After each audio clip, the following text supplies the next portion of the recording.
So this past week I've had my Sims stuffed inside this here OnePlus Nord 5, the successor to the absolutely ruddy, lovely Nord 4. You see, the Nord 4 was the smartphone equivalent of Vivaldi's Four Seasons, or Bon Jovi's Slippery When Wet. Just an absolute gosh darn masterpiece, from its throwback metal design to its supremely slick software.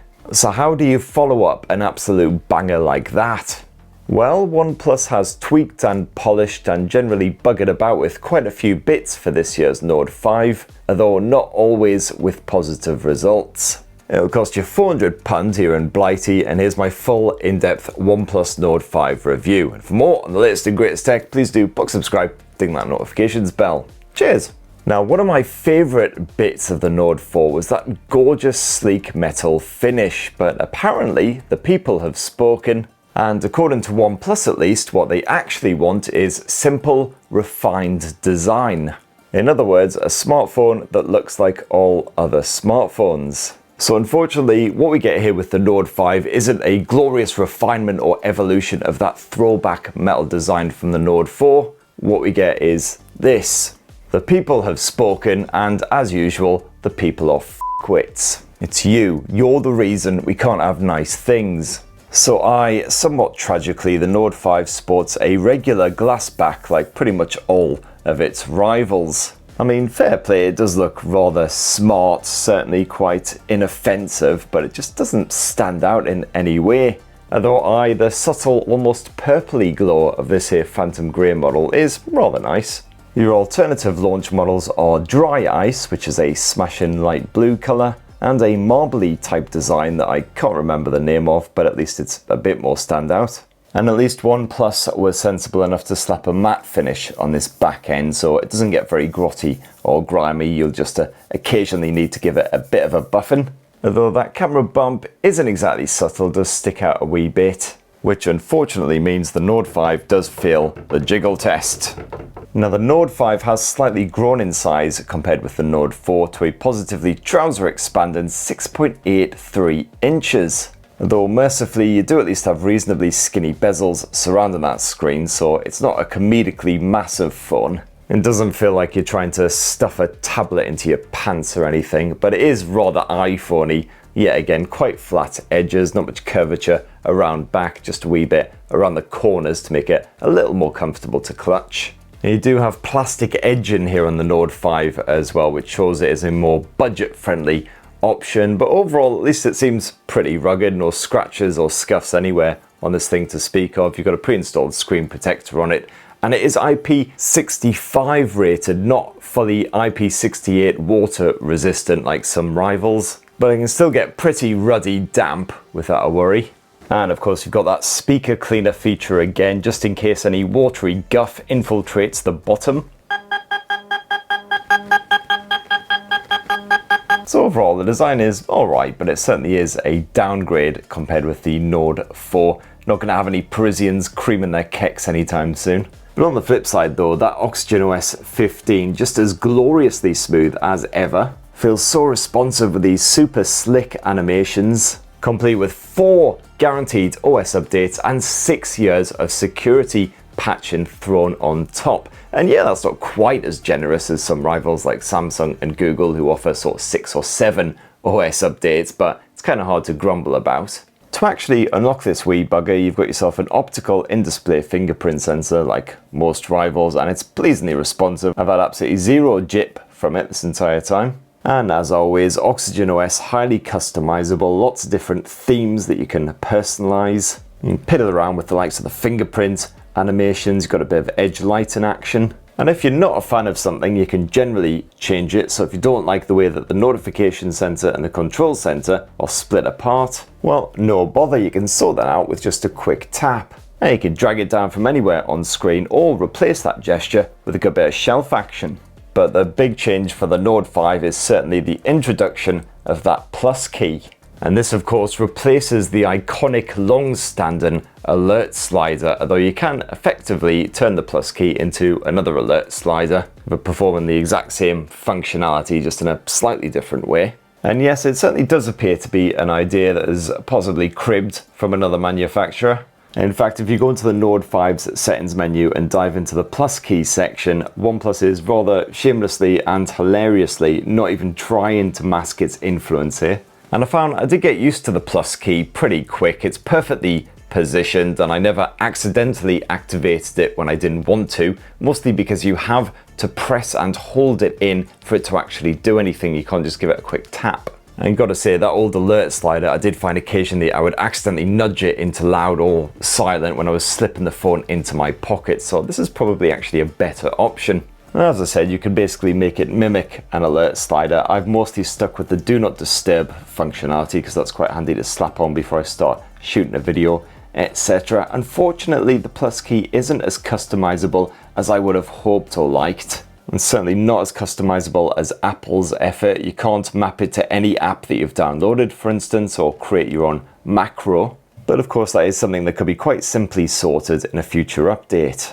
And of course, all the usual excellent classic OxygenOS features are present and correct, including a good bit of open canvas style split screening, so you can quickly switch between two apps without things getting all cramped.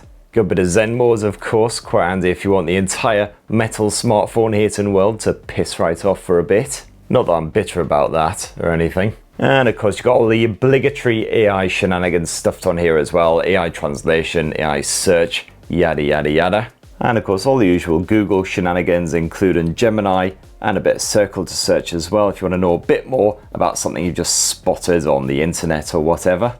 Oh, and OnePlus has chucked a generous 256 gigs of storage into the Nord 5. You can upgrade that to 512 gigs by chucking a bit more cash at them. And that model is £499 here in Blighty. Now let's have a bit of a chat about the display tech, shall we not? And OnePlus has smushed a Swift OLED display on the front end of the Nord 5. There's a lot to love here, and indeed there is a lot of screen because it's a 6.83 inch mega bastard. Thankfully, the 1.5K resolution keeps visuals crispy sharp. Got HDR10 streaming support in the likes of Netflix, so gorgeous contrast and also quite poppy colors on the default vivid mode. But you can tone that down if you want in the display settings. You've also got display P3 gamut mode.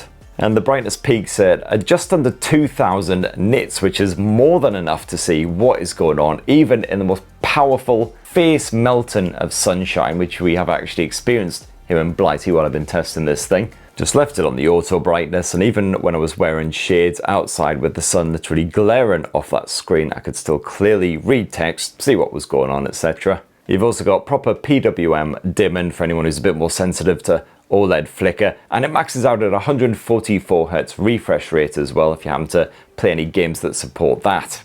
And Aqua Touch is back, baby, and still works an absolute treat. So as you can see, that screen's still pleasingly responsive even when it's absolutely saturated. And the OnePlus Nord 5 also boasts a proper decent stereo speaker setup. Even the earpiece effort isn't cack, it's quite loud and clear, and music doesn't sound too tinny at all. Although, as always, I would of course recommend hooking up a Bluetooth speaker or headphones if you do want to enjoy some tunes. Absolutely zero issues with the wireless streaming shenanigans. Got full all reality support as well, which can automatically tweak and fine tune that sound on your behalf depending on what you're actually up to. And then for the performance, OnePlus went with the Snapdragon 8S Gen 3, not the latest freshest 8S Gen 4, which is of course stuffed inside of some rivals like the Poco F7. And that's probably because apparently OnePlus has been working behind the scenes with Qualcomm to fine-tune this chipset for some time for optimized performance, and it's backed by either 8 or 12 gigs of RAM. I've got the 12 giga, which is that £499 model. And yes, combined with that silky smooth OxygenOS experience, everything runs beautifully here on the Nord 5. Certainly no issues with multitasking. And if you are into a bit of gaming, well, good news, the likes of Wuthering Waves ran absolutely fine, even when I absolutely pumped up all of the visual settings. That Adreno 735 GPU can cope just fine. I only saw a couple of brief judders in the frame rate over time. Although admittedly, the Nord 5 did get rather warm around back after just 20 to 30 minutes of gaming, and that is despite the massive vapor chamber that OnePlus has shoved in here, which apparently has a 7,300 square millimeter area. And they've also chucked in a bit of bypass charging as part of the excellent built-in OxygenOS game mode.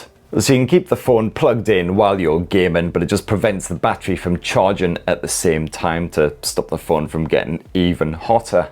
Other gaming mode delights include a voice changer, which of course I have to use when I am gaming online with strangers. Not because I'm terrified that someone's going to recognise they're playing against the legendary Uncle Spurt, Z-list internet celebrity, but just because it's hilariously f***ing weird.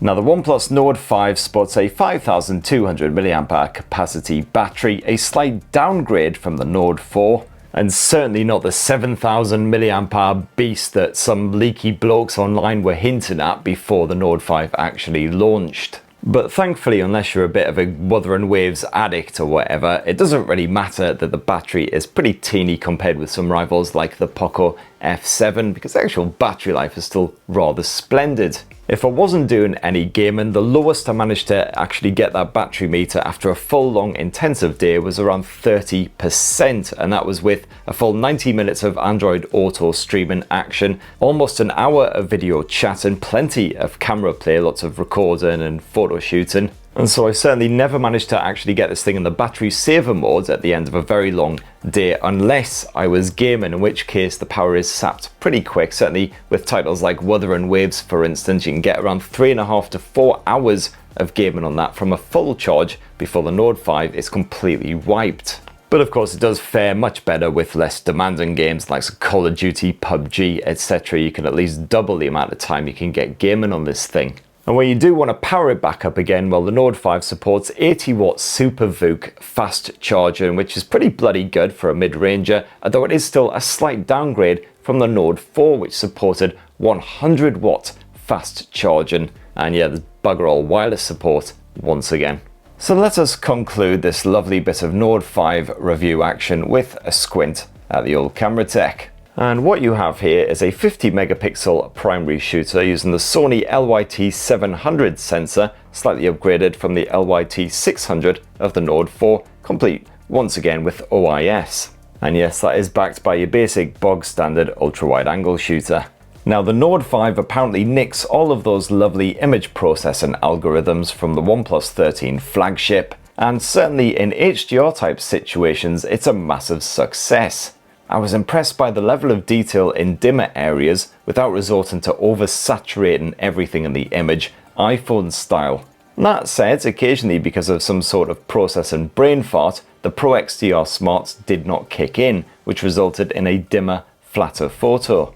Overall though, colours appear more natural rather than artificially sweetened, while my ambient snaps also came out quite well without any obvious detail drop-off. Portrait smarts are pretty decent too, and while the Nord 5 isn't as reliable as the OnePlus 13 for action shots, it's really not bad at all. In fact, besides the complete lack of zoom action, which you will find on some of the OnePlus Nord 5's rivals like the Nothing Phone 3A Pro for instance, it's hard to really grumble much about the camera setup here. The digital zoom ain't great, but it works alright as long as it's not too dark. And even the ultra-wide shooter is okay as long as that lighting again isn't too rubbish. And yes, you've got all of the obligatory AI photo editing gubbins slapped onto the Nord 5, including the recomposition tool. You can basically crop in or out view just to reframe things. You got the reflection eraser, which can be quite decent, the unblur tool, which doesn't really do too much like all other unblur tools I've tested. Got to have minimal blur for it to really have any effect, and even then it's kind of minimal. And of course you've got the usual selection of bonus modes slapped on here, including a bit of high-res action and a dedicated pro mode which can shoot in RAW format. And then for your video type shenanigans, you can capture footage at up to 4K resolution at 30 or 60 frames per second. And the video capture is absolutely fine. That focus generally knows what it's doing. Visuals are quite crispy on the Ultra HD setting. Stabilization is good.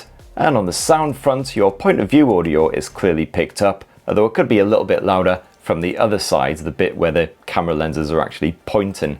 But the big update for the Nord 5 generation is the 50 meg selfie cam using Samsung's JN5 sensor with, as you can see there, a good bit of autofocus action. And the result is some startlingly sharp selfies, which will make you actually consider hoying on the beauty mode if your face has, like mine, aged as well as a glass of milk sat in the hot sun. And again, portrait mode is on point with fully adjustable bokeh. And as with those rear cams, you can once again capture 4K Ultra HD footage at either 30 or 60 frames per second with the Nord 5. Again, with pretty solid stabilization, at least the audio capture is pretty clear from this side as well. Not too troubled by gusty conditions, etc. And there you have it, my lovelies. That, in a tasty wee nutshell, is my full final frank review of the OnePlus Nord 5 after using it as my full-time smartphone for a week. And as the successor of one of the best mid-range mobiles of last year, gotta say, mixed emotions. I really did have my fingers, toes, and all of my floppy extremities crossed for some sort of glorious evolution of that throwback metal design. So I've gotta say, the Nord 5 in comparison, aesthetically at least, feels rather bland. And a couple of bits have actually been downgraded since the previous generation, such as the battery. Still, the battery life is good, performance is solid, the camera setup is absolutely a winner, if not quite as flexible as some rivals like that Nothing Phone 3A Pro, and OxygenOS is still an absolute banger. So would I recommend the OnePlus Nord 5? Yes, absolutely I would, but I would say it does have some very strong rivals in 2025, the likes of the Nothing Phone 3A and 3A Pro. Got the fresh new Poco F7, lots and lots of mid-ranges. Go check out my roundup of the best mid-range phones right now for a full comprehensive list, because I really can't be bothered to rattle them all off now. After all, there's whiskey to be drunk. But certainly please let us know what you reckon of the OnePlus Nord 5 down in the comments below. Please box subscribe and ding that notifications bell while you're sort of lingering down there as well. And more importantly, have yourselves a ruddy, wonderful rest of the week. Cheers everyone, love you!